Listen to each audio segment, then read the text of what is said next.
asalaamu calaykum waraxmatullaahi wabarakaatuhu dhammaan daawadayaasheena sharafta leh ee ku xiran janalkeena. sayfullaahi almasluul khaalid ibnulwaliid wuxuu ahaa geesi dhiiran oo jir iyo joogba leh. wuxuu lahaa garabyo balballaaran iyo murqo adag. sidoo kale wuxuu lahaa gar weyn oo wada buuxinayay wejigiisa. Alle ka raali noqdee wuxuu islaamay ka hor inta aanan Mako la furan, kadib markii cimrigiisu uu dhaafay 40 sano. walaalkiisa ayaa wuxuu u soo diray risaalo ama fariin uu kula hadlayay, wuxuuna ku yidhi, rasuulkii Alle ayaa iga kaa weydiiyey. wuxuuna yidhi, aaway Khaalid? waxaan ku idhi, Alle ayaa keenaya. wuxuu yidhi, isaga oo kale ma ahayn inuu islaamka moogganaado ama jaahil ka ahaado. haddii mucaaradnimada uu muslimiinta ku hayo mushrikiinta ku hayn lahaa, khayr ayay u ahaan lahayd, khayrkiisana waan ka hormarin lahayn. walaalkaygiyow, ka gaar wixii ku dhaafay. waxaa ku dhaafay fursado aad u wanaagsan.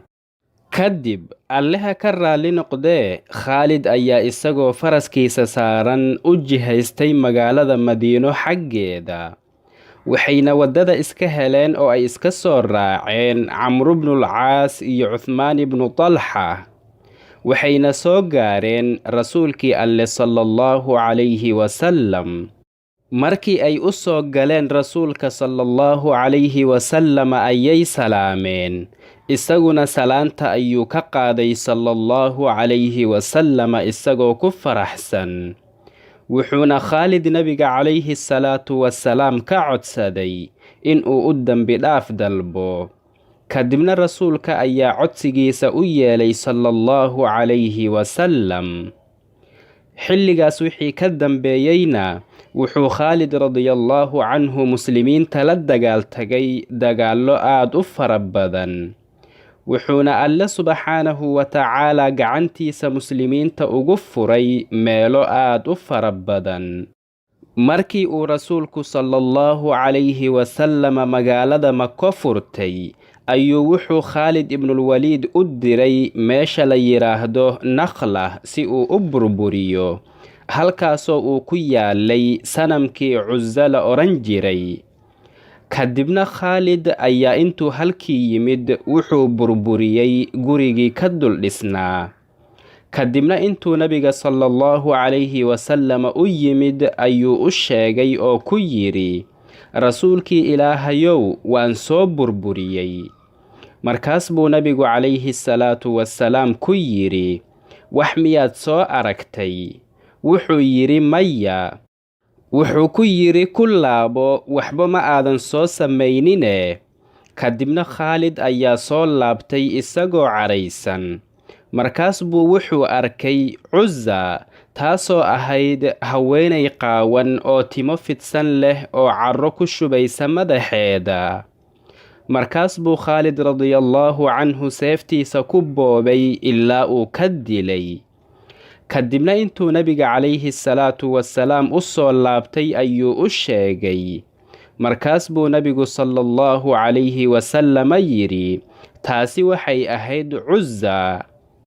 can qataadata ana annabiya sallallahu calayhi wasallam bacatha Khaalid bna alwaliid ila alcuza. waxaa qataada radiyallahu canhu laga wariyey in nabigu calayhi salaatu wasalaam uu Khaalid ibnulwaliid u diray sanamkii Cuza la odhan jiray. wa kaanat lihuwaazin wa kaanat sadanatuhaa banuu Saliim, kaasoo ay iska lahaayeen qabiilka Huwaazin la odhan jiray, oo si gaar ahna ay ugu khidmayn jireen banuu Sulaym. فقال انطلق فإنه تخرج عليك امرأة شديدة السواد طويلة الشعر عظيمة الثديين قصيرة. wuxuu ku yidhi, soco, waxaa kugu soo bixi doontaa haweenay aad u madow oo timaheeduna ay aad u dhaadheer yihiin, horaadadeeduna ay aad u waaweyn yihiin oo gaaban. فشد عليها خالد فضربها فقتلها. kadibna khaalid ayaa halkii tagay oo shaydaamadii ama jinniyadii seefta ku boobay oo halkaas ku dilay. fajaa'a ila annabiyi sala allahu calayhi wasalam, kadibna nabiga ayuu u laabtay sala allahu calayhi wasalam. faqaala yaa khaalid maa sanact, markaas buu ku yidhi khaalidow maxaad soo samaysay? qaal qataltuhaa, wuxuu yidhi waan soo dilay. qaal dahabat alcuzza falaa cuzza bacda alyowm, wuxuu yidhi cuzza way tagtay, maanta wixii ka dambeeya wax cuzza la yidhaahdo ma jiri doonaan. wuxuu khaalid ibnulwaliid radiyallaahu tacaala canhu wa ardaah noolaa ilaa iyo xilligii khilaafadii cumar ibnulkhadaab radiyallaahu tacaala canhu wa ardaah, wuxuuna ku geeriyooday meesha la yidhaahdo ximis isagoo 55 sano jir ah. wuxuuna adduunyada ooga tagay faraskiisa iyo hubkiisa oo keliya, kuwaasoo uu horayba oogu waqfay liljihaadi fii sabiilillaahi casa wajal.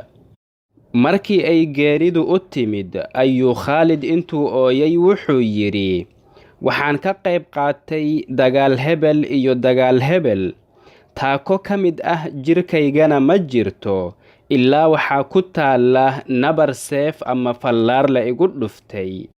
haddana waa ikan anigoo firaashkayga dushiisa ku dhimanaya sida awrku uu u dhinto oo kale. falaa naamat acyunuljubanaa. فاللهم أعز الإسلام وانصر المسلمين. هذا والله تعالى أعلى وأعلم، وصلى الله وسلم وبارك على سيدنا محمد وعلى آله وصحبه أجمعين. والسلام عليكم ورحمة الله وبركاته.